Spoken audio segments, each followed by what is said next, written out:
गुरुभ्यो नमः। ओम श्री गणेशाय नमः। हरि ओम तत्सत्। Sadashiva Shivacharya Guruji is the guru and mystic from Fiji Islands, enriched with knowledge, acting as a bridge between a Shishya and God. He continues guiding us to walk on the path of bhakti and seva. Guruji's foundation is known as SSF, Sri Sadashiva Foundation. गुरुजी, आप अपने विषय में कुछ बतलाइए। आपका उपदेश क्या है? हम अपने बारे में यही बोल सकते हैं कि भगवान ने हमें इस धरती में कुछ अपना धर्म और कर्म करने के लिए भेजा है।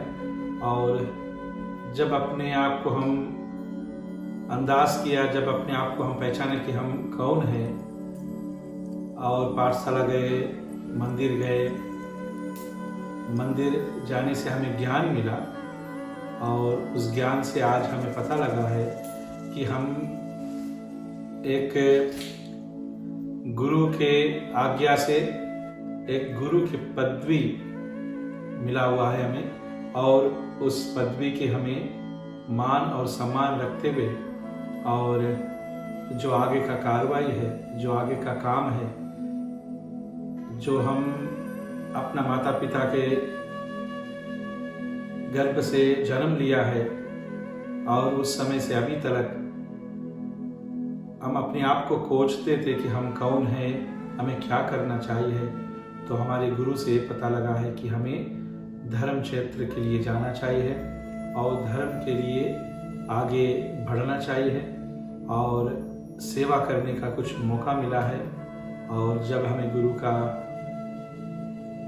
प्रदान मिला है, जब गुरु का हमें पदवी मिला है, तो हम एक सही रास्ता में चलने के लिए अपना खोज में है, और उस खोज के अंदर में हमें कई ऐसा वस्तु मिला है जो हमें इस धरती में करना चाहिए। श्री सदाशिवा फाउंडेशन का लक्ष्य और दृष्टि क्या है? सदाशिवा फाउंडेशन, सदा माने हमें सही राह पर चलना है, और जो फाउंडेशन है, जो मजबूती है, उनको इंग्लिश में कहते हैं फाउंडेशन। तो सदा शिवा, सदा हमें शिव पुराण के ओर जाना चाहिए, और शिव पुराण के ही रूप में हमें चलना चाहिए। जिस तरह से शैव आगमा, जिसको हम शिवा को रास्ता समझते हैं, शिव जी का रास्ता हम समझते हैं, तो हमें उस रास्ता पर चलना चाहिए। इसीलिए हमने सदा शिवा फाउंडेशन नाम रखा। सदा मीन सत्य मार्ग में चलना चाहिए, और शिवा माने शंकर भगवान, जो शिव पुराण के ही अंदर में जो लिखा हुआ है उनके मार्ग में चलना चाहिए। और हम एक पीठ, जिसको हम फाउंडेशन की ओर से जानते हैं, जो जिसको हम एक शक्ति पीठ कहते हैं। तो ये सदा शिवा फाउंडेशन एक शिवा के शक्ति पीठ है, जो हम उस रास्ता में चलना चाहिए, उसी रास्ता के ऊपर इसका नाम है।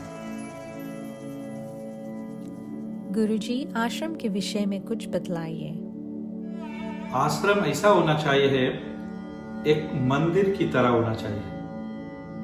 भगवान और गुरु जो होते हैं, भगवान भगवत गीता में भगवान श्री कृष्ण जी अर्जुन से बताते हैं, गुरु और भगवान और शिष्य के अंदर में कैसा हमें रहना है। भगवान ने खुद अपने आप अपना मुख से बताए हैं कि गुरु एक भगवान की अवतार होते हैं, जिसको हम ब्रह्म रूप में देखते हैं, जिसको हम शिवा के रूप में देखते हैं, जिसको हम विष्णु के रूप में देखते हैं। तो गुरु का एक आश्रम ऐसा होना चाहिए जहाँ पर गुरु अपने गद्दी पर बैठकर लोग को कल्याण कर सकते हैं और सेवा कर सकते हैं। तो आश्रम ऐसा होना चाहिए, एक मंदिर की तरह होना चाहिए, जहाँ पर हमें शांति वातावरण मिल सकते हैं, जहाँ पर हम लोग को सेवा कर सकते हैं। कौन से देश SSF का हिस्सा है? अभी सदाशिव फाउंडेशन जो है हर एक देश में है। जैसे हमने आगे कहा कि रमणीक द्वीप जहाँ फिजी है, और न्यूजीलैंड में कई जगह पर वेलिंगटन, ओकलैंड, हैमिल्टन में, क्राइस्ट चर्च पर, और ऑस्ट्रेलिया में सिडनी है, मेलबर्न है, ब्रिस्बेन है, एडलेड है, ऐसा जगह पर, और यूएस में कई जगह पर, सियाटल में, और कनाडा में एडमंटन, कैलगरी, टोरंटो और वैंकूवर में लोग काम कर रहे हैं। और जैसे है रमणीक द्वीप में जो हमारे फिजी में लेटुका में महादेवी का मंदिर है, वहाँ पर वार्षिक में हम लोग जाते हैं, पूजा करते हैं, और उसी समय हम लोग को सेवा भी करते हैं। जिसके पास हमें भोजन देना चाहिए, जिसके घर नहीं उसको घर बनाकर कुछ देना चाहिए। ऐसा कई तरह की हम सेवा रमणीक द्वीप में करते हैं। और न्यूजीलैंड, ऑस्ट्रेलिया में अभी भक्त लोग और शिष्य लोग वहाँ पर गणपति का पूजा एवरी महीने में एक रोज निकाल लेते टाइम, और सभी शिष्य मिलकर गणपति का पूजन करते हैं। और 1 घंटे का प्रोग्राम होते हैं जहाँ पर लोग अपना मंत्र द्वारा, अर्चना द्वारा गणपति को पूजन करते हुए और इस कार्य को करते हैं। रमणीक द्वीप परंपरा क्या है? रमणीक द्वीप जो है, जो फिजी को हम रमणीक द्वीप कहते हैं, रमणीक द्वीप का जो परंपरा है वो हम इस समय अपने आप को हम लेकर चलते, क्योंकि हम रमणीक द्वीप में ही हमारी जन्म हुआ है। और रमणीक द्वीप में ऐसा हमें भगवान कुछ ऐसा अद्भुत शक्ति दिया है। तो रमणीक द्वीप के ही परंपरा हमारे, जिस तरह से हमारे हवाई में गुरुजन रहते हैं और उनका परंपरा है, उसी तरह से हमारे उनके निगरानी पर, उन्हीं के रास्ता पर हमने रमणीक द्वीप में अपना गुरु का जो पदवी है और रमणीक द्वीप का ही परंपरा लेते हुए हम इसको चलाते हैं, ताकि हम उसी के ही नीचे रहकर, रमणीक द्वीप के नीचे ही रहकर और ये सेवा करना चाहते हैं। आप इस आश्रम का निर्माण क्यों करना चाहते हैं? अभी हमारे सबसे पहले हम आश्रम बनाना चाहते हैं। और आश्रम बनाने का मकसद क्या है, आश्रम में हम क्या कर सकते हैं? आश्रम ऐसा जगह पर है जहाँ पर गुरुजन अपना विश्राम कर सकते हैं, गुरुजी जहाँ पर सेवा कर सकते हैं, लोग को धर्म क्षेत्र पर लेकर जाने के लिए और ज्ञान बांटने के लिए। और कई गुरुजन उस आश्रम में रहकर आकर और मिलकर जो सेवा कर सकते हैं, उसी को हम आश्रम कहते हैं। तो अभी हमारे आश्रम बनाने का मतलब ये है कि ज्ञान भी बांटना, लोग को मदद करना, कई ऐसा सेवा है जो हम आश्रम से कर सकते हैं। तो हम यही चाहेंगे कि अभी जो हमारे साथ शिष्य लोग कार्य करते हैं, जो मदद करते हैं, और हम यही चाहेंगे कि गुरु और शिष्य का जो संबंध है, गुरु के जो आश्रम बनाकर देते हैं, जिस तरह से शिष्य लोग अपना गुरु को मदद करते हैं, जिस तरह से भगवान को भक्त लोग मंदिर बनाते हैं, उसी तरह से शिष्य लोग अपना गुरु के लिए एक मंदिर बनाकर देते हैं, आश्रम बनाकर देते हैं, जहाँ पर गुरु बैठकर सेवा कर सकते हैं, ज्ञान बांट सकते हैं और लोग को सही मार्ग लेकर जा सकते हैं, जिसको हम कहते हैं सन्मार्ग। जो हम गुरु है जो सही मार्ग, सही रास्ता दिखा सकते हैं। इसलिए हम एक आश्रम का निर्माण करना चाहते हैं। तो सभी लोग के ही दान से, दया से, पुण्य से, आत्मा से हमें मदद करते हुए इस आश्रम का निर्माण करें। गुरु और शिष्य का क्या संबंध है? शिष्य का जो संबंध है, गुरु और शिष्य जो होते हैं, एक पिता और एक बेटा के रूप में रहते हैं। जिस तरह से एक बेटी एक पिता के साथ में रहते हैं, उसी तरह से गुरु और शिष्य का एक संबंध होता है। गुरु और शिष्य का जो संबंध है बहुत ही ऊंची कोटि का है।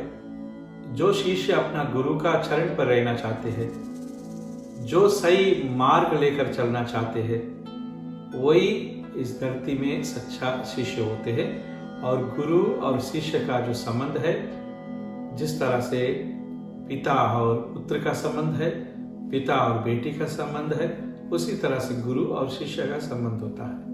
और जिस तरह से आप रामायण में देखेंगे हनुमान जी किस तरह से राम को सेवा करते करते और अपना साक्षात शंकर भगवान के रूप में थे, लेकिन वो गुरु के राम जी का चरण पर रहकर अपना सेवा किया। और जिस तरह से भगवत महापुराण में आप देखेंगे, महाभारत में आप देखेंगे कि अर्जुन का जो गुरु है साक्षात कृष्ण भगवान ही थे। कई उपदेश भगवान श्री कृष्ण जी अर्जुन को दिया। और उसी तरह से गुरु और शिष्य का संबंध जो है, हम चाहेंगे कि जो हमारे शिष्य है, जो चेला है, वो सही मार्ग में रहे, सही रास्ता पर चले और अपना भक्ति करते करते अपना कर्म को श्रेष्ठ करे, ताकि गुरु और शिष्य का संबंध जो है, एक पेड़ जिस तरह से होता है, जिस तरह से हम जब धरती में एक अनाज को छोड़ते हैं, एक पेड़ जब जाते हैं उसको फिर हम देखते हैं कि वो फल देता है हमको। तो गुरु जो होते हैं जड़ होते हैं, जो शिष्य है वही फल है। इसी तरह से गुरु और शिष्य का जो संबंध है, ऐसा ही भगवान हर भक्त का रूप में जिस तरह से मानता देते हैं, उसी तरह से गुरु और शिष्य का संबंध होता है। SSF के लक्ष्य को प्राप्त करने में लोग कैसे मदद कर सकते हैं? जैसे कि अभी हम आश्रम बना रहे हैं और हमारे शिष्य लोग काफी काम कर रहे हैं, और ऐसा नहीं कि धन से ही आप मदद कर सकते हैं, पैसा से ही ये मदद कर सकते हैं। जो शिष्य लोग हमें मदद करना चाहते हैं, हम चाहते हैं अपना धन से करे, मन से करे, अपना बुद्धि से करे, अपना हाथ से करे। और जो पैसा है वो तो अवश्य लोग हमको मदद करते हैं, लेकिन ऐसा नहीं कि आप पैसा ही देकर हमें मदद कर सकते हैं। कई तरह से आप हमें मदद कर सकते हैं। अपना पढ़ाई लिखाई में है, अपना जो आपके पास नॉलेज है, जो ज्ञान है आपके पास, कई ऐसा मार्ग हम शिष्य और गुरु बैठकर बातचीत कर सकते कि इस तरह से हम मदद कर सकते गुरु जी, उस तरह से हम कर सकते हैं। तो कई तरह से हमारे शिष्य लोग हैं जो अपना पढ़ाई लिखाई किया, जो उसके पास ज्ञान है, उस पढ़ाई ज्ञान से भी हमें मदद कर सकते हैं, धन से भी मदद कर सकते हैं, मन से भी मदद कर सकते हैं, और अपना जो धन है, अपना शरीर जो है, उनसे भी हमको मदद करते हुए उस आश्रम का निर्माण कर सकते हैं।